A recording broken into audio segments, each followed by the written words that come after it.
obrigado, irmão. Boa tarde. Então, irmãos, dando continuidade à palestra de ontem, eu queria só fazer um mero parênteses, né? Eu queria explicar o que é esse termo aqui, ó. Que eu acabei entrando no assunto e esqueci de entrar no mérito, né? Pós-lapsariano e pré-lapsariano. O que é isso? Pré e pós vem de antes e depois. Lapso é queda. Ou seja, nós estamos debatendo aqui duas linhas teológicas, se Cristo ele veio com a natureza de Adão antes dele ter caído no pecado, ou seja, pré, ou se foi depois dele ter caído no pecado, que é pós. Certo? Só esse mero parênteses que eu queria estar fazendo. Bom, eu quis mandar uma mensagem subliminar aqui, mas acho que ficou bem claro, né? O que é ser um pós-lapsariano. Vemos aqui algumas pessoas correndo atrás de alguém. Por quê? Bem sutil, Por quê, irmãos? Infelizmente, nós vimos ontem que nós não temos uma posição oficial da igreja, uma posição reta com relação a esse assunto. A igreja não estabeleceu. E quem disse isso não é o irmão Daniel. E não é nenhum pós-lapsariano, é muito pelo contrário. Quem disse isso é um órgão vinculado à Conferência Geral. Então, ou seja, não existe posição oficial. Se você não viu o vídeo de ontem, veja que está tudo lá. Hoje, a temática é como crer um pós-lapsariano. Por que eu escolhi essa temática? Eu tenho visto muitos que não concordam com o pós-lapsarianismo rotular o pós-lapsarianismo e colocar dentro dele coisas que não lhe pertencem, como, por exemplo, justiça própria. Eu não conheço nenhum pós-lapsariano que crê que vai guardar os mandamentos e vai vencer sem o auxílio de Cristo.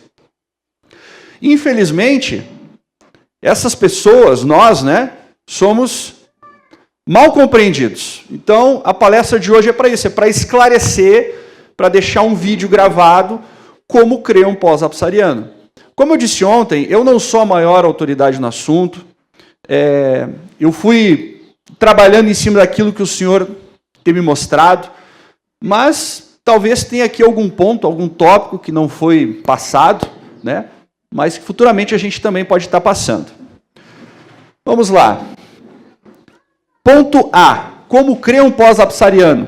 Opa, não está conectado aqui só um pouquinho.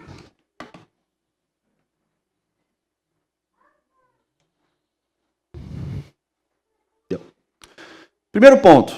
Entendemos que Jesus viveu uma vida sem pecado, em carne pecaminosa, pelo poder de Deus, provando desta forma que o homem na carne do pecado pode vencer como Cristo venceu, desde que siga o mesmo exemplo de submissão do eu, tal qual Jesus.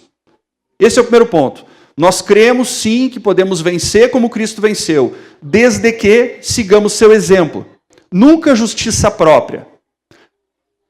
Base para isso. Satanás afirmou que o homem era incapaz de guardar os mandamentos de Deus. A fim de provar que ele era capaz, Cristo tornou-se homem e viveu uma vida de perfeita obediência. Como? Através do poder divino. Como que Cristo venceu?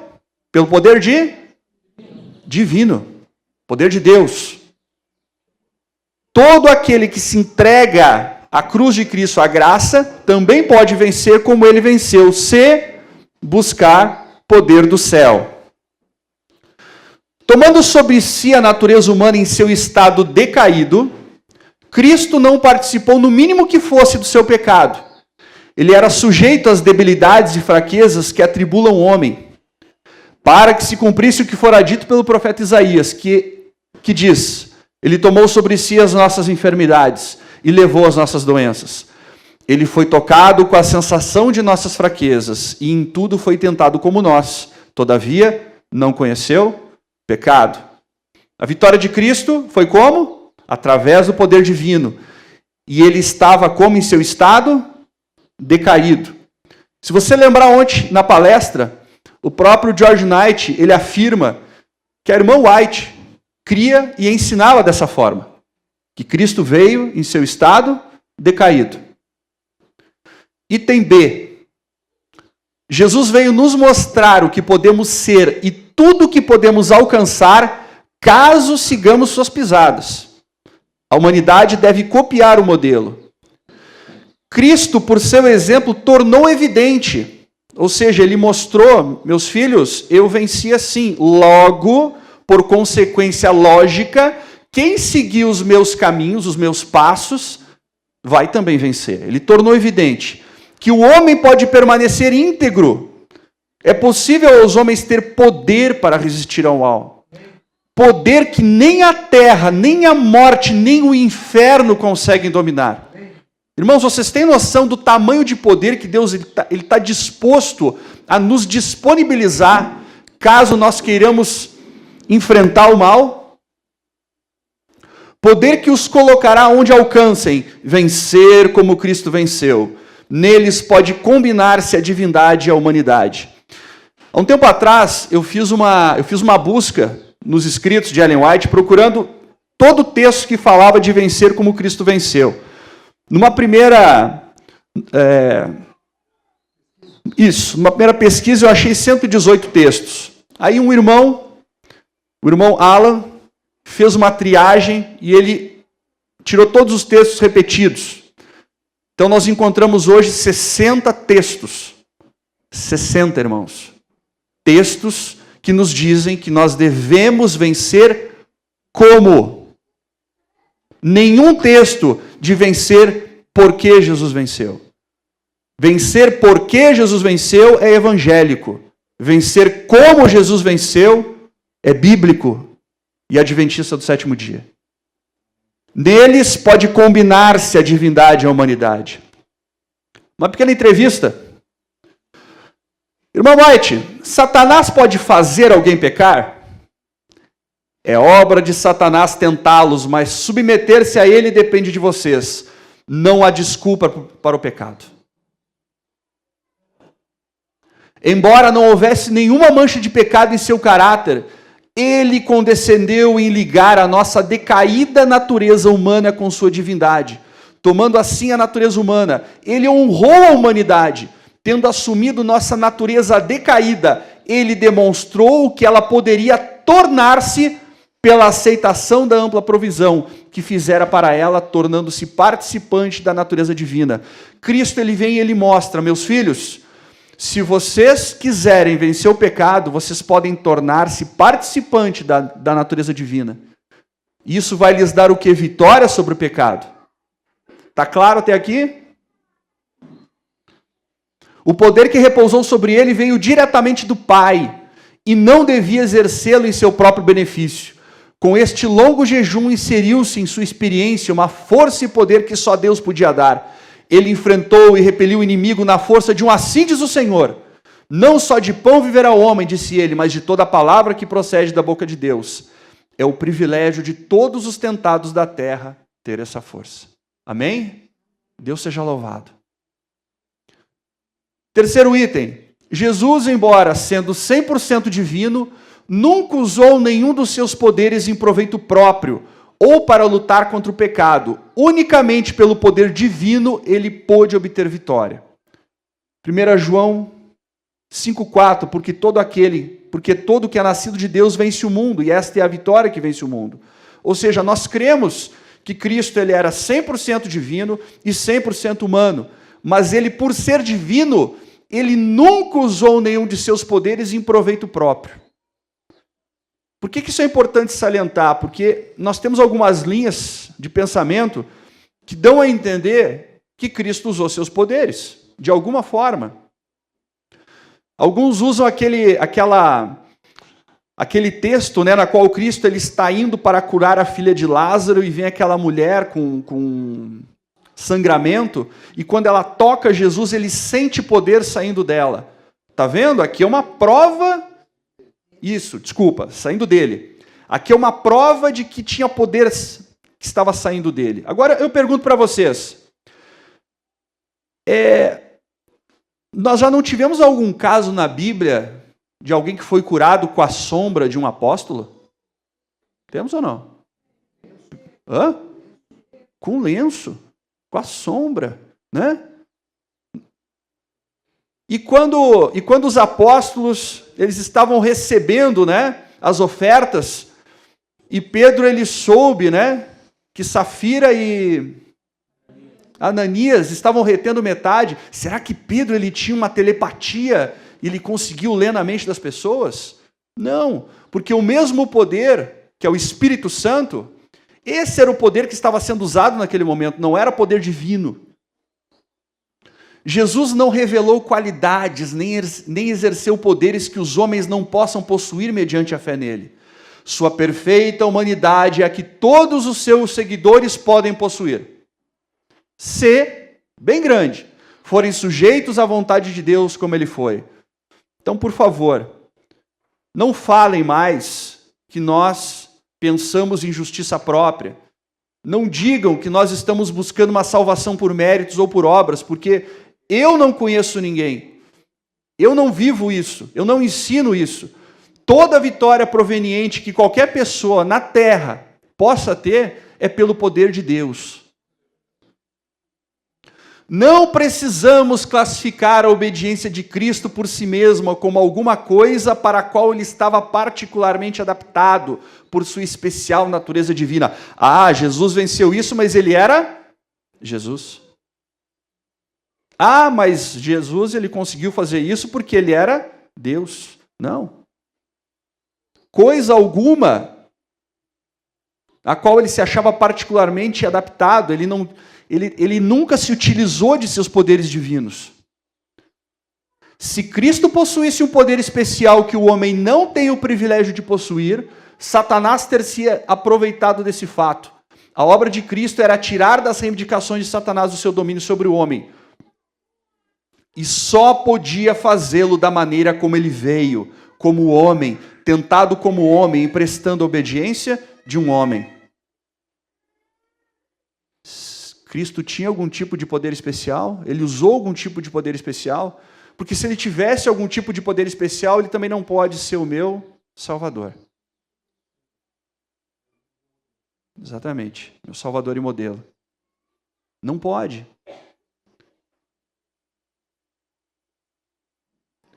Jesus veio em nossa carne, com tendências herdadas, como todo filho de Adão. Aqui pega.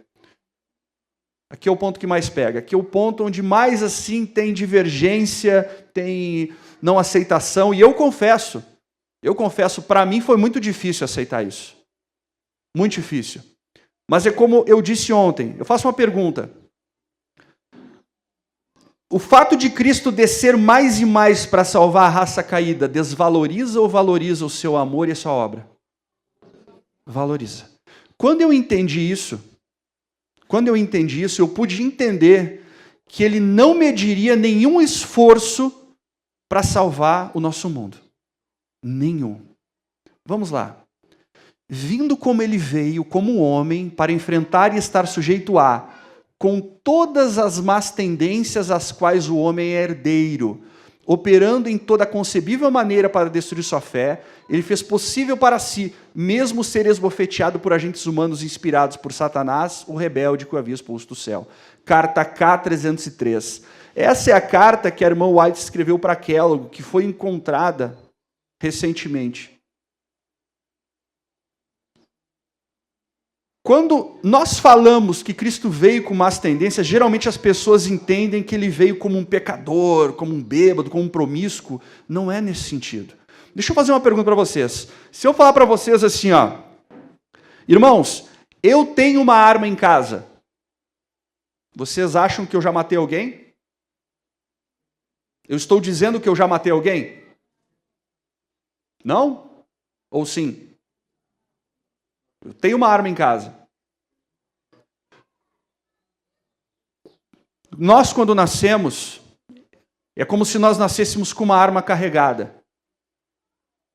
Só que nós, durante toda a vida, nós puxamos a arma, sacamos, usamos, recarregamos e colocamos de volta. Cristo, ele nasce com essa arma carregada, mas nunca sequer ele toca nela. Estão entendendo a diferença de ter tendências? Esse texto, para mim, irmãos, foi o texto que, para mim, assim, ele é fundamental, ele elimina qualquer coisa. Teria. O que é teria? Teria porque foi ou porque não foi? É futuro do pretérito, é teria. Mas não foi, né?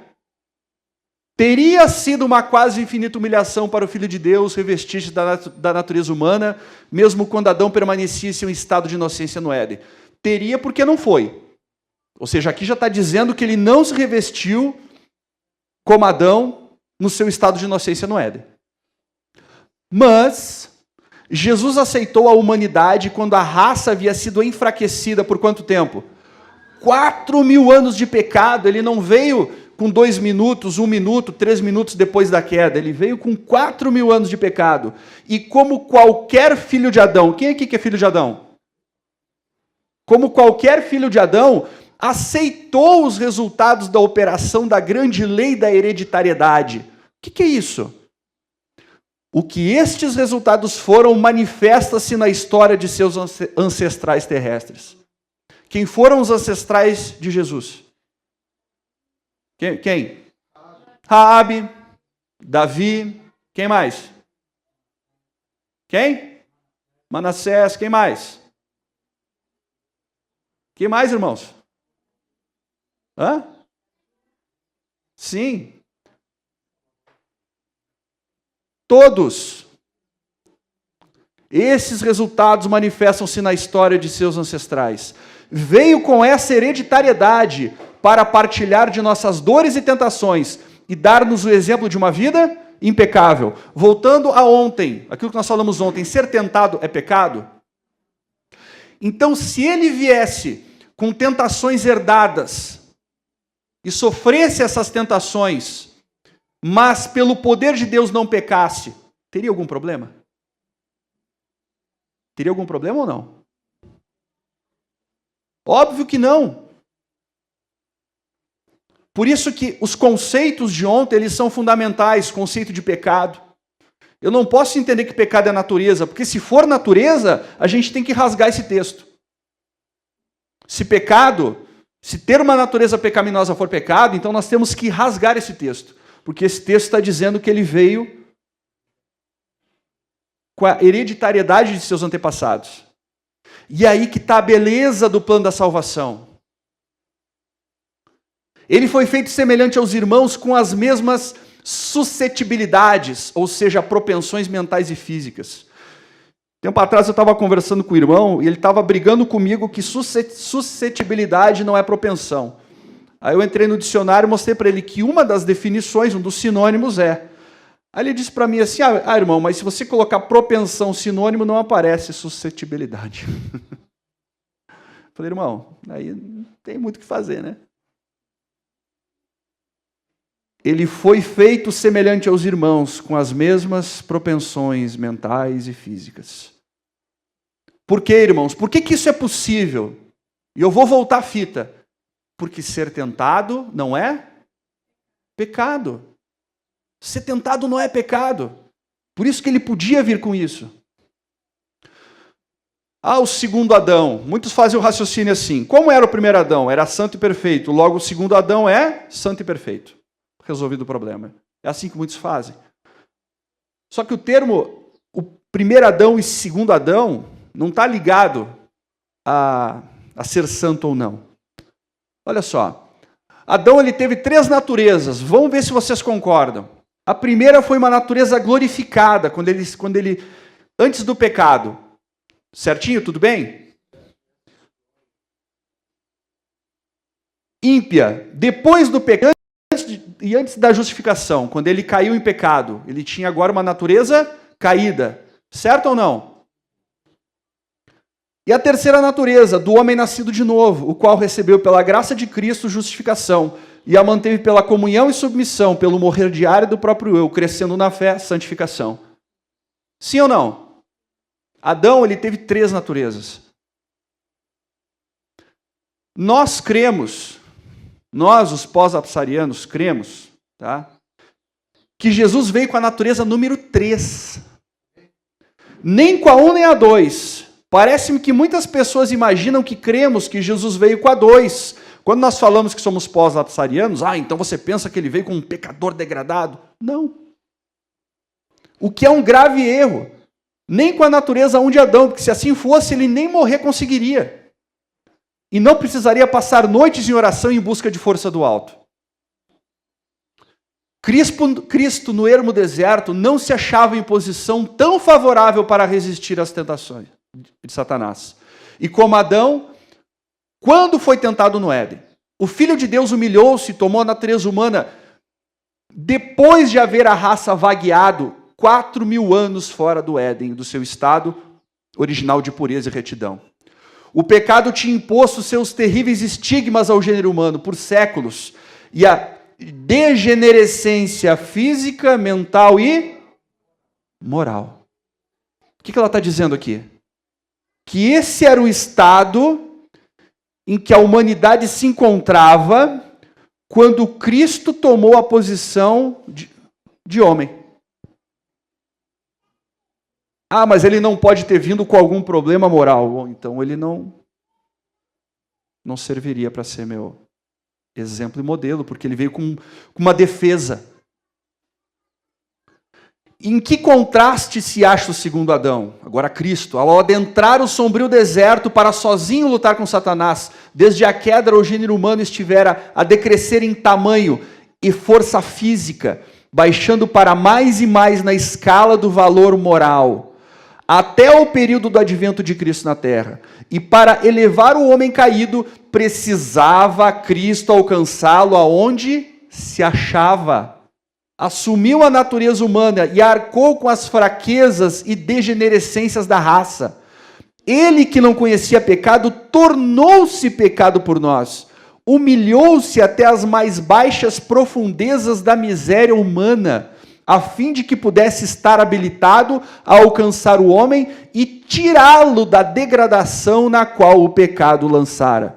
Irmãos, é muito simples. O homem caiu dentro de um buraco muito fundo, muito enlameado. Cristo ele se joga dentro do buraco e sobe do buraco e mostra para o homem: se você seguir o meu exemplo, você também vai conseguir sair do buraco. Simples assim. Cristo veio para nos salvar. E quando nós entendemos isso, nós entendemos que Cristo ele não mediu esforços. Isso é o que é o mais lindo do plano da salvação. Mas quando Cristo foi enfrentar as tentações de Satanás, portava a semelhança da carne no pecado. Daniel, semelhante não é igual. Já ouviram isso, né?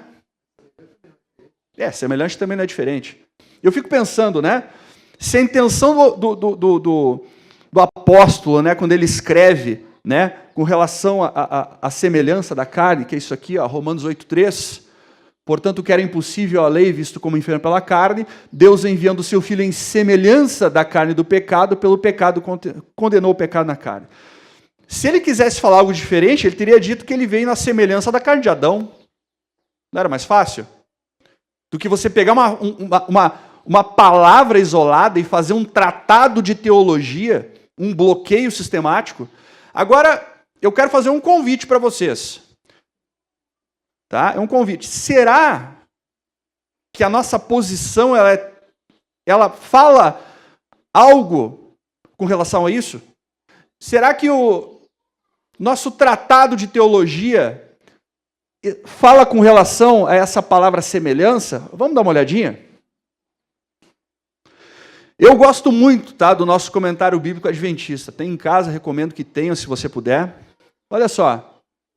Comentário bíblico adventista, volume 6, página 617, sobre Romanos 8,3.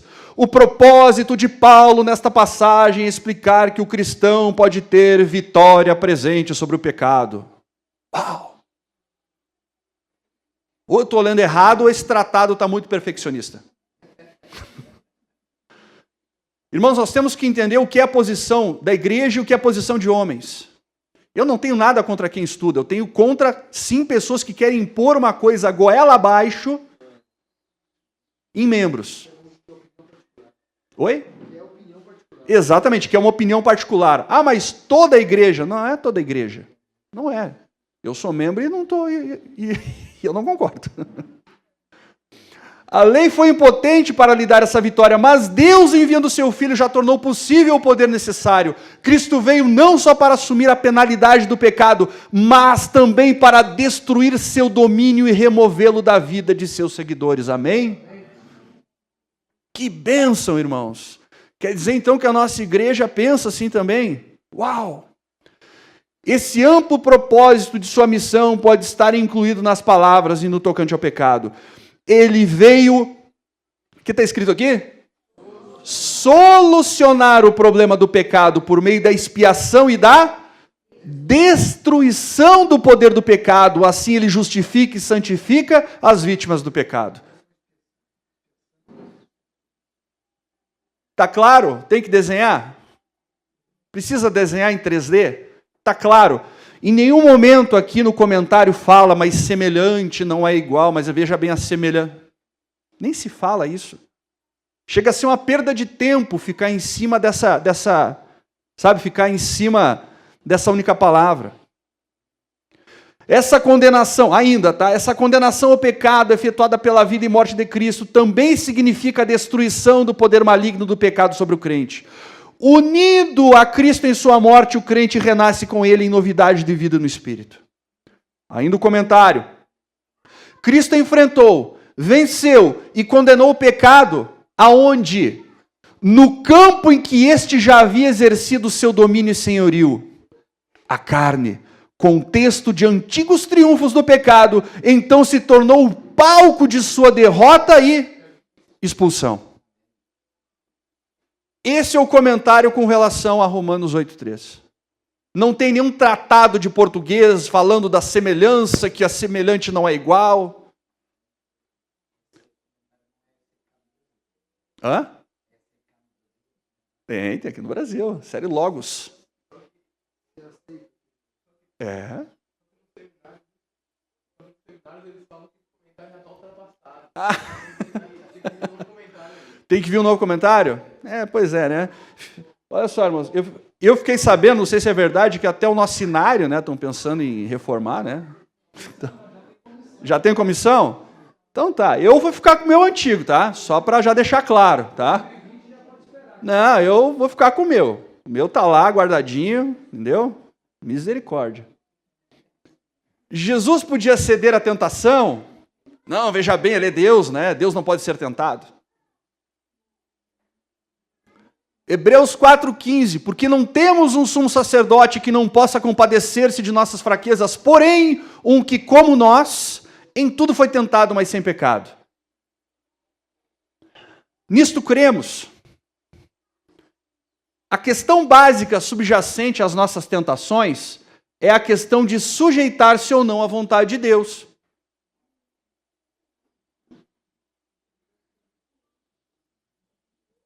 Eu vou ler de novo.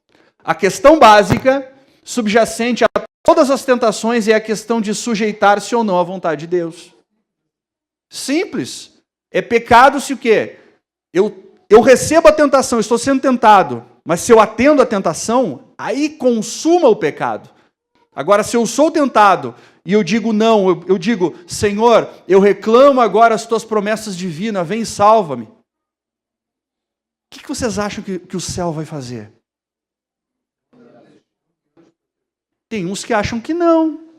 Tem uns que acham que não, você vai pecar mesmo.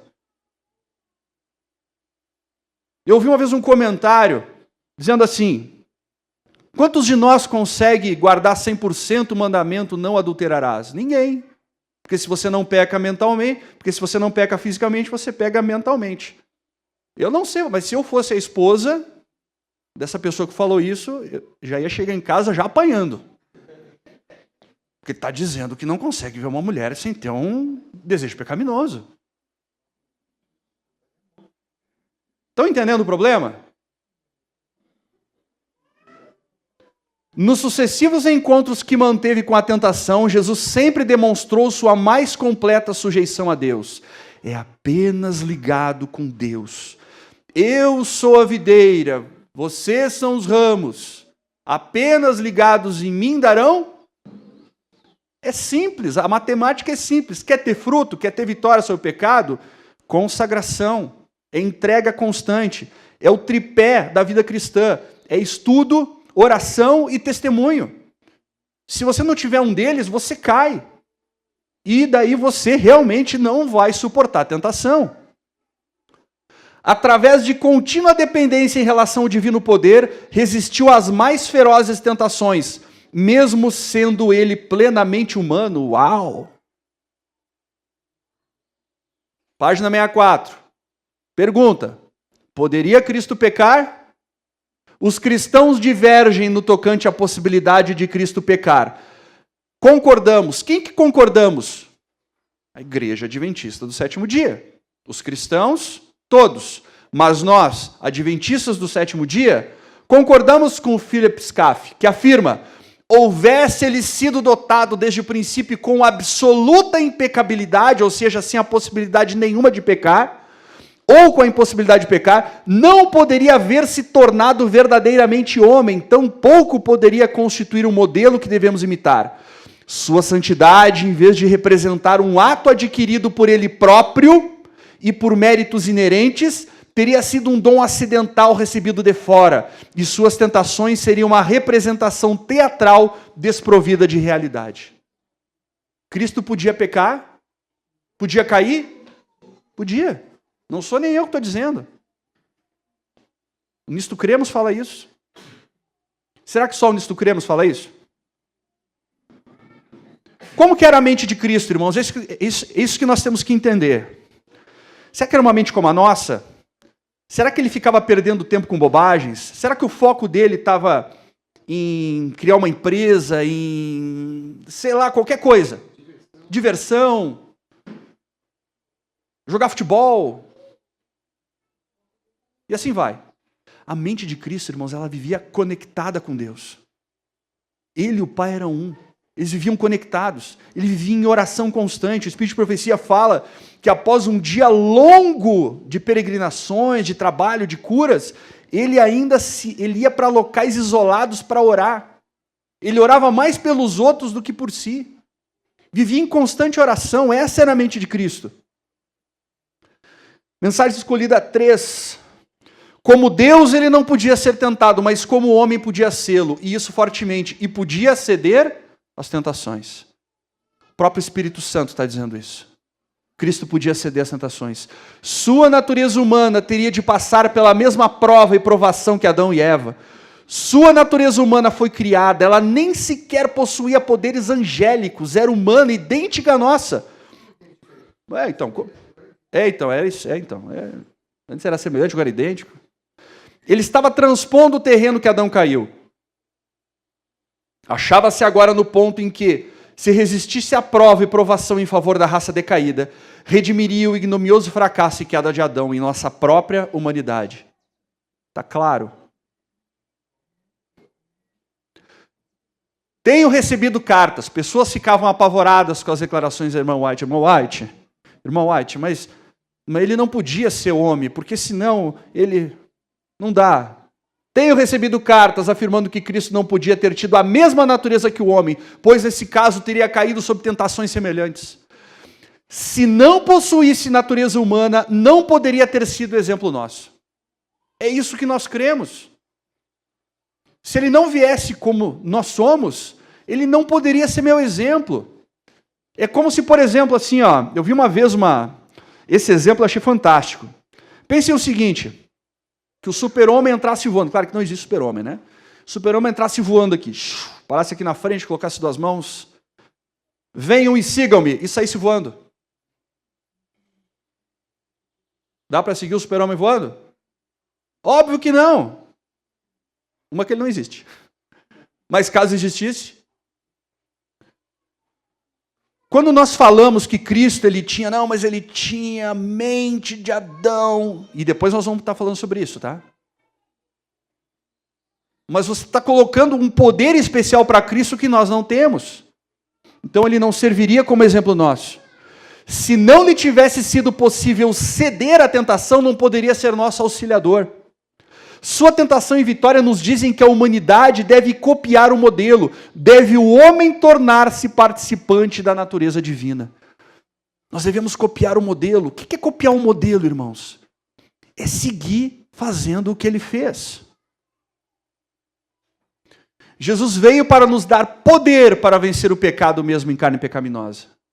Hebreus 4,15, onde diz: porque não temos um sumo sacerdote que não possa compadecer-se das nossas fraquezas, porém um que, como nós, em tudo foi tentado, mas sem pecado. Vamos dar uma olhadinha de novo, o que o comentário bíblico fala? Aqui reside o valor supremo da vida humana do Salvador. Ele foi um ser humano sem pecado. Pela primeira vez a natureza humana foi levada à vitória sobre a tentação. E por causa da vitória de Cristo sobre o pecado, nós também podemos triunfar sobre ele. Amém? Em Cristo podemos ser mais que vencedores, irmãos. O irmão Mauro sempre fala: eu não sei o que é ser mais que um vencedor. Eu também não sei. Mas se a Bíblia fala, se Cristo fala, se o meu Senhor diz, eu simplesmente aceito. Pois Deus nos dá a vitória por intermédio de nosso Senhor Jesus Cristo. A vitória é sempre por Cristo, nunca é por mérito próprio. Então, por favor, parem de falar que pós-lapsariano, ou perfeccionista, como nos chamam, que está errado também. Crê em justiça própria. Toda e qualquer vitória, ela vem pelos méritos de Cristo. Ah, mas você não peca mais? Não sei. Pergunta para quem está me julgando. Pergunta para quem está me julgando. É para esse que você tem que perguntar. Não para mim. Porque eu vou sempre me achar um miserável, pobre, cego e nu. Quanto mais eu me aproximo de Cristo, mais eu vejo que nada sou e de que tudo necessito dele. Cristo veio para conceder ao homem poder moral, para o elevar, enobrecer e fortalecer, habilitando-o a ser participante da natureza divina, tendo escapado da corrupção e pela concupiscência que há no mundo. Provou ele aos habitantes dos mundos não caídos e aos seres humanos que a lei pode ser guardada. Irmãos, nós temos que sair do evangelho. Deixa eu dar um exemplo para vocês. Nosso país é o país do futebol, então vocês vão entender. Eu vou lá e eu me filio a um time de futebol, tá? Existem duas teologias. Tem aquela na qual o camarada ele aceita, ele entra para o time, veste a camisa e ele vai para a arquibancada e fica lá sentado, né? Todos aqui já passaram por essa experiência e vocês vão entender o que eu estou falando. Quando o teu time está lá jogando, chega um final de campeonato e ele vence. Você sai do estádio ou está em casa, você chega para o seu vizinho que é do outro time e você fala, você está falando com um campeão. Agora eu pergunto, você jogou?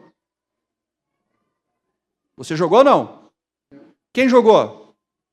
Foi o time. Então você não é campeão. Você pode até ter torcido por time campeão. Esse é o evangelho evangélico. Esse é o evangelho que estão querendo empurrar goela abaixo hoje em nosso povo. Aceita Jesus, senta ali no banco e só aceita e fica assistindo, porque quem vai ser julgado é Cristo, não é você. Agora, quer saber como é que funciona o evangelho de Cristo? Você entra para o time, você se batiza, você pega, veste a camiseta e você chega lá para o técnico. Estou aqui. Eu faço tudo o que tu mandar. Porque o técnico, ele vai te colocar numa situação que nem tu é capaz de saber onde tu vai chegar. É isso que Cristo faz com cada um de nós. É isso que ele está chamando essa igreja a aceitar. Meus filhos, eu preciso só que você aceite. Quando você aceitar, se prepara, porque eu vou fazer de você mais do que um campeão. Você não tem noção do que é isso, mas deixa eu te mostrar. Amém? Dizem alguns que alegam crer em Jesus Cristo como seu Salvador. Ah, Jesus é tudo para mim. Ninguém pode guardar a lei. Esses dizem, eu aceito Jesus, mas ninguém pode guardar a lei. Nesse ponto, as palavras de Cristo são incisivas. Diz ele, eu tenho guardado os mandamentos do meu Pai, e ele é o nosso exemplo em todas as coisas. Você não pode ser. Você vai ser um cristão professo, se você não crê que Cristo pode te dar poder para parar de pecar. Os que aceitam a Cristo como seu Salvador, tornando-se participantes de sua natureza divina, são o quê? Habilitados a seguir o seu exemplo, vivendo em obediência a cada um dos preceitos da lei. Mediante os méritos de Cristo, deve o homem, por sua obediência, mostrar que o céu pode nele ter confiança, que não se rebelaria. Exatamente. Cristo possui a mesma natureza. Cristo possui a mesma natureza possuída pelo homem. Foi tentado em todos os pontos como é tentado o homem. O mesmo poder, graças ao qual ele obedecia, está às ordens do homem. Irmãos, está às ordens. Está às ordens. Cristo, ele anseia com fremente o quê? Desejo, o quê? De si mesmo. Meus filhos, eu estou querendo derramar o meu espírito sobre vocês, mas vocês não estão deixando. O Senhor Jesus veio ao nosso mundo não para revelar o que Deus podia fazer, e sim o que o homem podia realizar mediante a fé no poder de Deus. Cristo veio para mostrar o que eu e você podemos fazer. Não para mostrar o que ele como Deus pode fazer. Isso ele já mostrou. Ele é Deus, criador do céu, da terra, do mar, de tudo que há, criador de universos. Ele não precisa mostrar nada. Agora ele veio para mostrar aonde eu e você podemos chegar. E irmãos, não tem limite. O homem deve pela fé ser participante da natureza divina e vencer toda a tentação com que é assaltado. O verbo. Deve. Através do quê? Pela fé.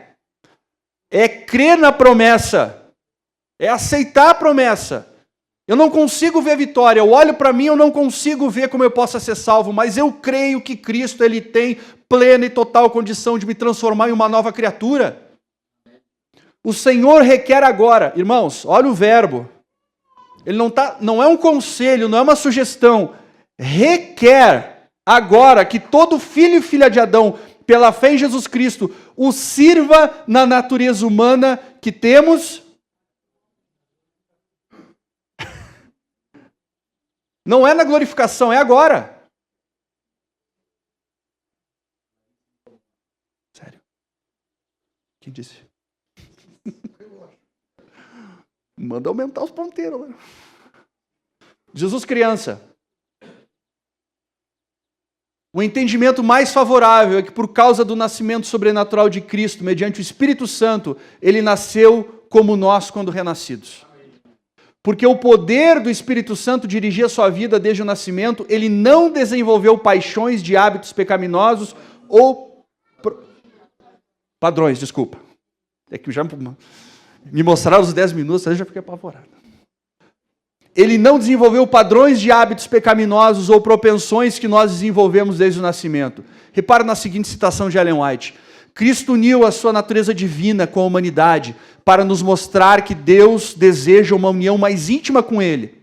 A combinação divina-humana é um protótipo da mente do cristão. Todavia, nós temos a mente de Cristo, e a de Cristo é um protótipo da nossa. Olha só que interessante esse texto lá de Isaías, uma profecia.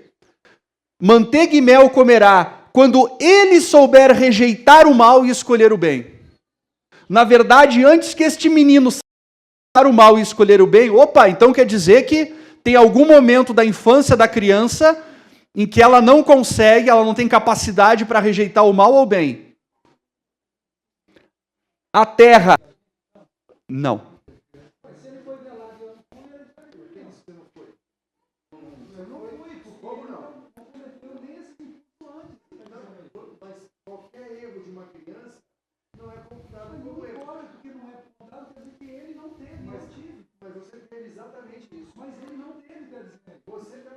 Deixa eu só tentar concluir o raciocínio aqui, irmão. Cristo é nosso modelo, o perfeito e santo exemplo que nos é dado a seguir. Não podemos nunca igualar o modelo, mas podemos imitá-lo se nos assemelharmos a ele segundo nossa capacidade. Onde que nós não podemos igualar o modelo? Nós não somos chamados a nunca ter cometido um pecado. Ninguém aqui é chamado a nunca ter cometido um pecado. Então, nós nunca vamos igualar o modelo. Porque além de meu modelo, ele é o meu Salvador. Até porque todos pecaram. Desde o ventre da mãe. Amém. Olha só outra linha de raciocínio aqui, irmãos. Sei que alguns têm perguntado se os filhinhos, mesmo de pais que creem, hão de ser salvos, pois não tiveram nenhuma prova de caráter. E todos precisam ser provados, e seu caráter tem de ser determinado pela prova. É feita a pergunta, como podem as criancinhas ter esse teste de prova? Respondo que a fé dos pais que creem protege os filhos, como sucedeu quando Deus enviou o seu juízo sobre os primogênitos dos egípcios. Estão entendendo? Estão entendendo o texto? Criança que não tem discernimento do bem e do mal, ela é protegida pela fé dos pais. Entenderam? Os pais evidenciam sua fé obedecendo implicitamente as instruções que lhes foram dadas. E a fé dos pais protegia a eles, mesmo e a seus filhos.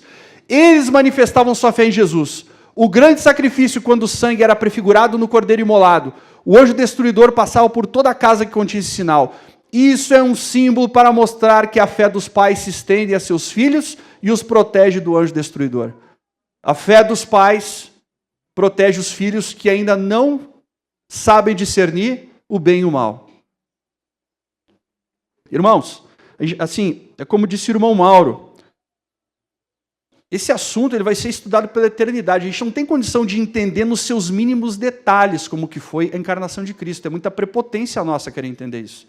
Mas a Bíblia nos dá a instrução plena para que nós possamos entender de que ele veio como um homem e de que nós podemos copiar esse modelo. Esse é o básico que tem que ficar. Ah, mas Jesus teve um nascimento sobrenatural. Jesus teve um nascimento sobrenatural. E você teve? Você teve um nascimento sobrenatural? Mas Deus amou o mundo de tal maneira que deu seu Filho unigênito para que o homem pudesse ser reconciliado com Deus, restaurado a harmonia com seu autor. Essa mudança é o novo nascimento. O nascimento sobrenatural de Cristo é uma tipologia do nascimento que o cristão tem quando ele aceita o reino de Deus. Nesse momento você passa a ser o quê? Nova criatura. Isso é o que importa.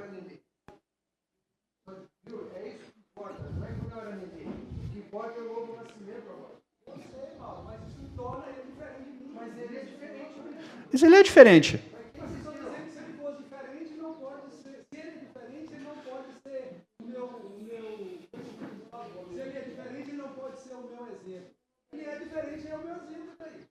Não tem problema.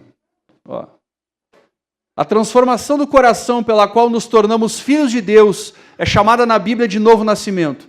Também é comparada com a germinação da boa semente plantada pelo lavrador. Da mesma maneira, os que se converteram a Cristo devem, como crianças recém-nascidas, crescer até a estatura de homens e mulheres em Cristo Jesus.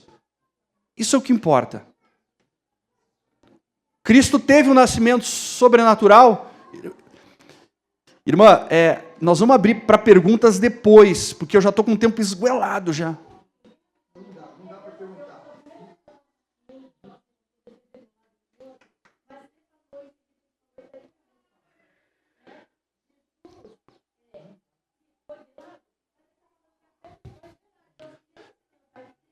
É o que eu estou tentando dizer. Exatamente. Foi a fé dos pais que velou ele. 2 minutos, tá bom.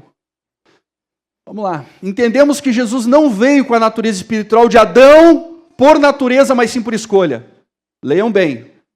Entendemos que Jesus não veio com a natureza espiritual como a de Adão por natureza, mas sim por escolha. Era possível a Adão, antes da queda, formar um caráter justo pela obediência à lei de Deus. Adão precisava de graça? Os anjos precisam de graça? Não.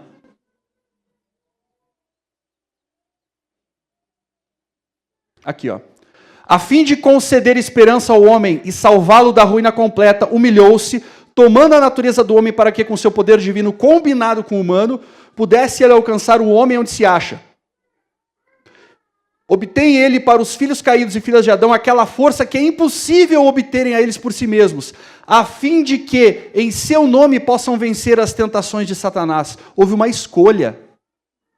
Se Cristo houvesse vindo com algum aspecto de Adão antes da queda por natureza, isso desqualificaria Cristo como nosso representante. Mas agora, como pós-apsariano, posso falar que Cristo tinha a mente de Adão por escolha? Posso. Ele veio com o corpo, né, com o corpo do pecado, mas a mente de Adão. Veio por escolha, não por natureza.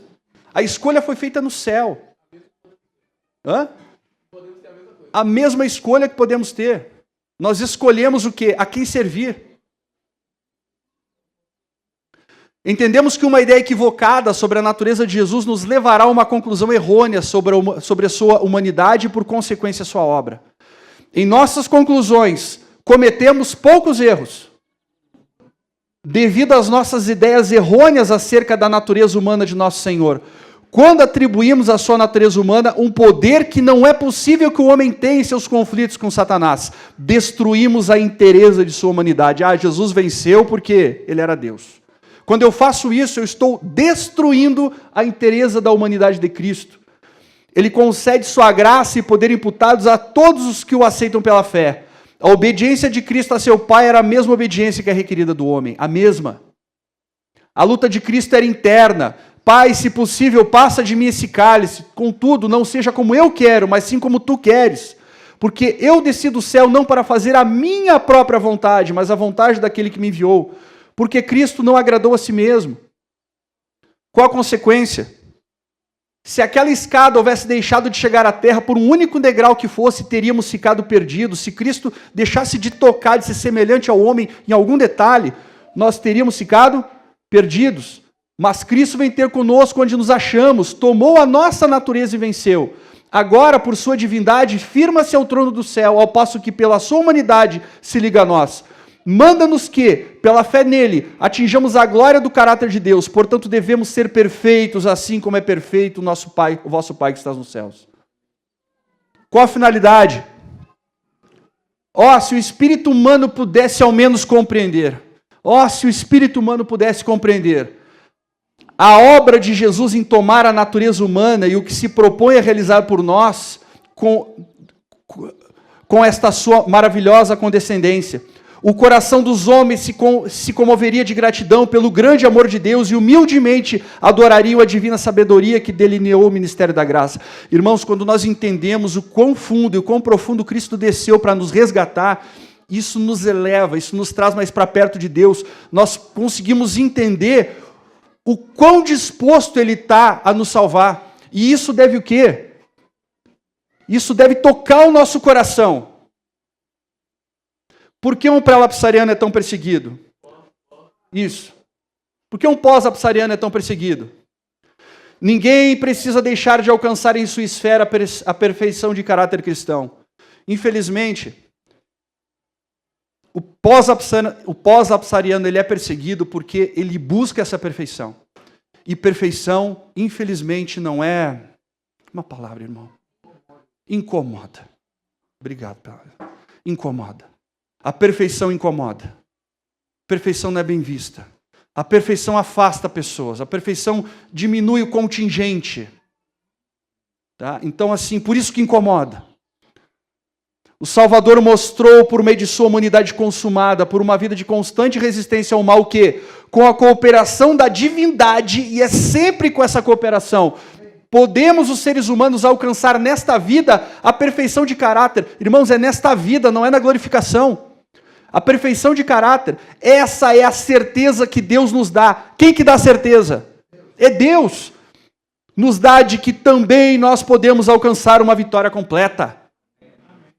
A humanidade de Cristo alcançou as profundezas da miséria humana e identificou-se com as fraquezas e necessidades do homem caído, enquanto sua natureza divina alcançava o eterno. Pergunto, essa imagem está correta? É linda? Por que não está correta? Ele não se molha. Ele não desce até aqui. As profundezas da miséria humana. É linda a imagem, mas ela não corresponde à verdade. Porque Cristo ele fez mais. Ele não poupou esforços. Ele não poupou esforços para resgatar essa raça miserável que somos nós. Pense na humilhação de Cristo. Ele tomou sobre si mesmo a natureza humana, sofredora, decaída, contaminada e degradada pelo pecado. Ele tomou sobre sua natureza sem pecado a nossa pecaminosa natureza para saber como socorrer os que são tentados. Jesus também lhes disse aos santos anjos que teriam uma parte a desempenhar, estar com ele e fortalecê-lo em várias ocasiões, que ele tomaria a natureza decaída do homem. A quem devemos ouvir, irmãos? Multidões, confiando implicitamente nos pastores, recusam-se a ouvir a advertência, e outros, ainda que convictos da verdade, não ousavam confessá-la para não serem expulsos da sinagoga. A mensagem que Deus enviara para provar e purificar a igreja revelou com muita evidência quão grande era o número dos que haviam posto a afeição nesse mundo ao invés de em Cristo. Os laços que o ligavam à terra mostravam-se mais fortes do que as atrações ao céu. Preferiram ouvir a voz da sabedoria mundana e desviavam-se da probante mensagem da verdade. Há caminho que parece direito ao homem, mas a seu fim são os caminhos de morte. Ignorância não é desculpa para erro ou pecado. Quando há toda a oportunidade de conhecer a vontade de Deus, se desatende a indicação da tabuleta, tomando qualquer caminho que lhe pareça direito, poderá ser muito sincero, mas encontrar-se-á com toda a probabilidade no caminho do erro. Eu finalizo aqui, irmãos, com um apelo de que Cristo, ele usou uma coroa de espinhos. Ele desceu até o mais profundo da degradação humana, sem pecar, porque se utilizou sempre do poder de Deus. E ele faz esse convite hoje. E o convite é de que Cristo usou uma coroa de espinhos para que você possa usar uma coroa de glória. O apelo é que você entenda que Cristo está às portas e está te chamando para que você o aceite hoje, trilhe seu caminho, vença como ele venceu e seja usado como um troféu um dia no céu. Vamos orar, irmãos?